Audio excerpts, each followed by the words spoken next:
আজকে এই ভিডিওতে আমরা আলোচনা করব বর্তমানে ভাইরাল এবং ট্রেন্ডিং পার্সোনালিটি আমাদের কলকাতা হাইকোর্টের বিচারপতি অভিজিৎ গাঙ্গুলিকে নিয়ে। মানের নিচে আমি মধ্যবিত্ত বাঙালি ভদ্রলোক হিসেবে নামতে পারবো না। কলকাতা হাইকোর্টের সবচেয়ে অপদার্থ বিচারপতি কেউ থেকে থাকেন, তার নাম ছিল প্রাক্তন বিচারপতি অভিজিৎ গঙ্গোপাধ্যায়। এখনো সমাজের স্ট্যান্ডার্ডে মেশার মতো মানুষ নয়। এই ভাইরাল মানুষটিকে আরো ভালো করে আমরা চিনতে পারবো যদি আমরা জানি যে এই ব্যক্তিটা হচ্ছে সেই ব্যক্তি যার রায়ের কারণে টাকা দিয়ে যারা চাকরি পেয়েছে তাদের চাকরি চলে গিয়েছিল কিছুদিন আগে।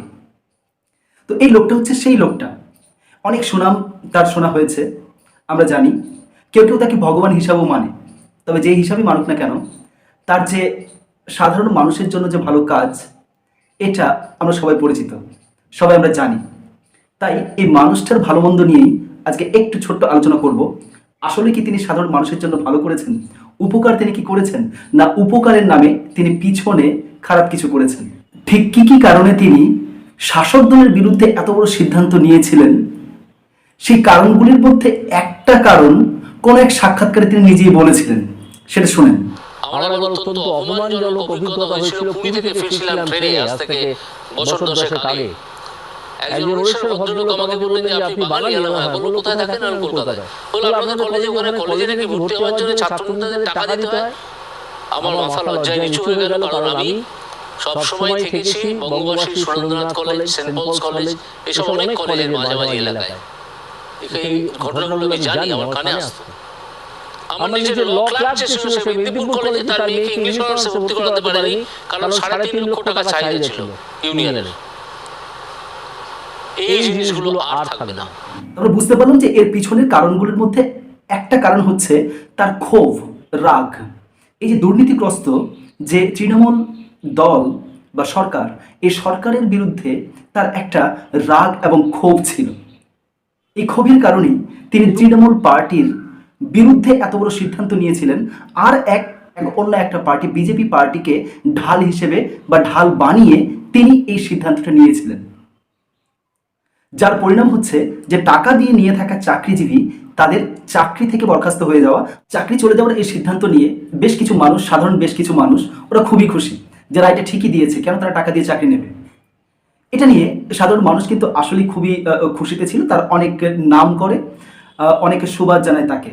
আসলে কি তিনি সাধারণ মানুষের উপকার করেছিলেন? যাদের চাকরি চলে গেছে তাদের এখন কি হবে, মানে তাদের যে বিষয়টা, অ্যাকচুয়ালি তাদের একটা পরিবার আছে, তারা যখন চাকরিগুলো পেয়েছিলেন তখন থেকে একটা অন্য ধরনের জীবন বা স্ট্যান্ডার্ডকে মেনটেন করতে শুরু করেছিলেন, একটা স্ট্যান্ডার্ডে পৌঁছে গিয়েছিলেন তারা। তাদের একটা অন্যরকম স্টেটাস বা পরিচয় তৈরি হয়েছিল, সেই পরিচয় থেকে হঠাৎ করে একটা অপমানজনক জীবনে চলে যাওয়া, এটা কতটা ঠিক? তারা তো সাধারণ মানুষ, তারা আসলে মানুষ।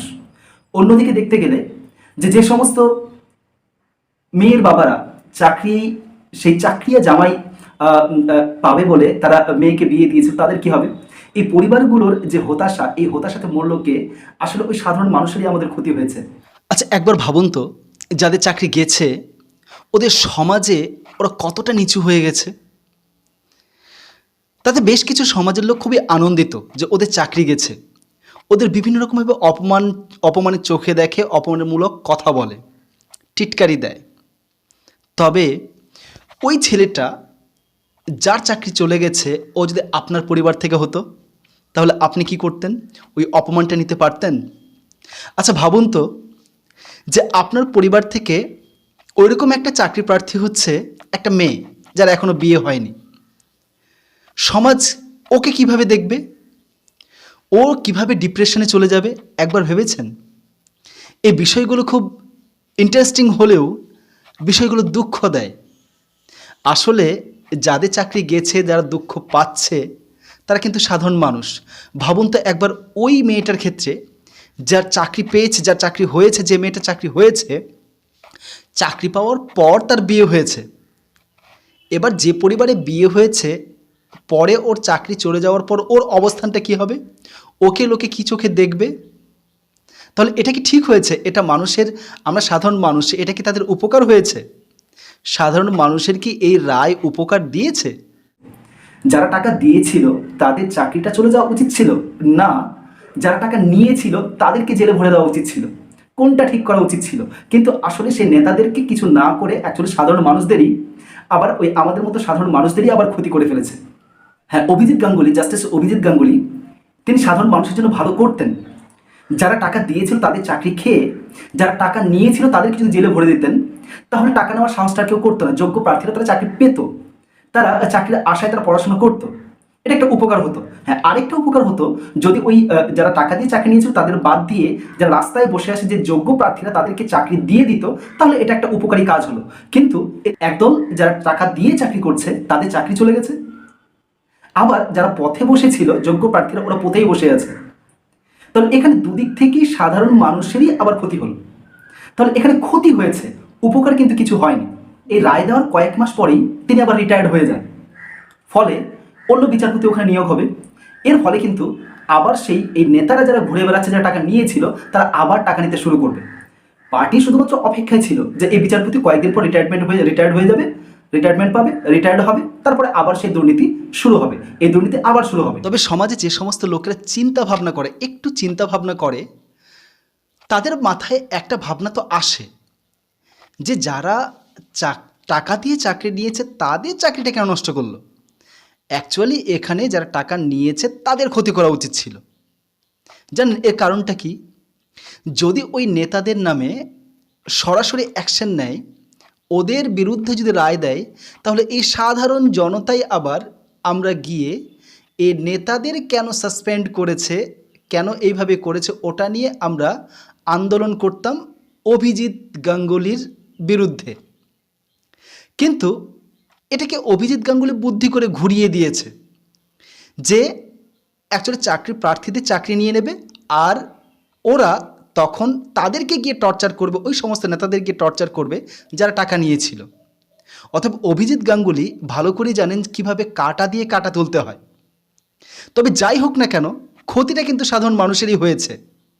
ওরা তো বিচারপতি, কেউ সরকারের লোক, কেউ সরকারের আন্ডারে কাজ করার লোক। তবে আমরা সাধারণ মানুষ, আর এই সাধারণ মানুষের বিপক্ষে এই রায়, এটা কিন্তু আমাদের সাধারণ জনতারই ক্ষতি। এই জাস্টিস অভিজিৎ গাঙ্গুলি তিনি এই সাধারণ মানুষেরই ক্ষতি করে এখন সেই বিজেপি পার্টির পক্ষ থেকে তিনি লড়বেন। অ্যাকচুয়ালি দাঁড়িয়েছেন তিনি তমলুকে দেবাংশু ভট্টাচার্যের এগেনস্টে তিনি দাঁড়িয়েছেন।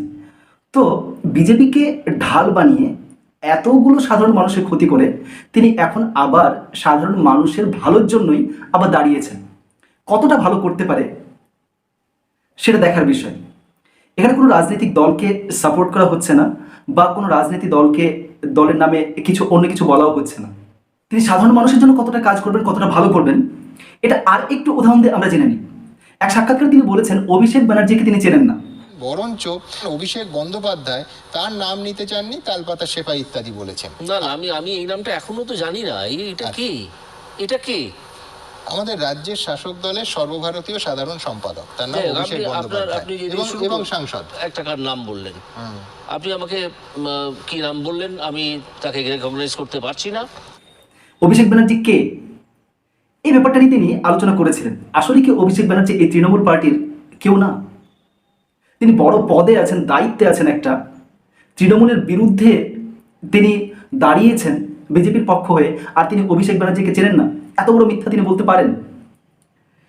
তিনি যে লোকসভা কেন্দ্রে দাঁড়িয়েছেন সেই লোকসভা কেন্দ্রে এগেনস্টে আছে তৃণমূলের পক্ষ থেকে আছে দেবাংশু ভট্টাচার্য, একজন বেশ ভাইরাল একটা পার্সোনালিটি ছেলে।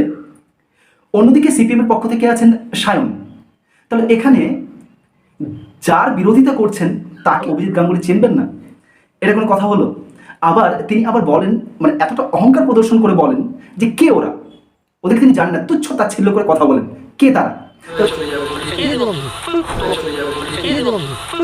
এই মিথ্যুক বা এরকম একজন লোক কি করে আমাদের সাধারণ মানুষের ভালো করবে? যেখানে দাঁড়াচ্ছে ওখানে সাধারণ মানুষের কি উপকার করবে? তবে অন্যদিকে একজন আইনজীবীর কথা অনুযায়ী তিনি বলেন যে এই অভিজিৎ গাঙ্গুলি আসলে বিচারপতি বলেই কিন্তু মানুষ তার আজেবাজে এটা ওটা কথা কিন্তু শুনে ফেলছে, বিশ্বাস করছে তিনি বিচারপতি বলেই, না হলে তার কথা কেউ শুনতো না।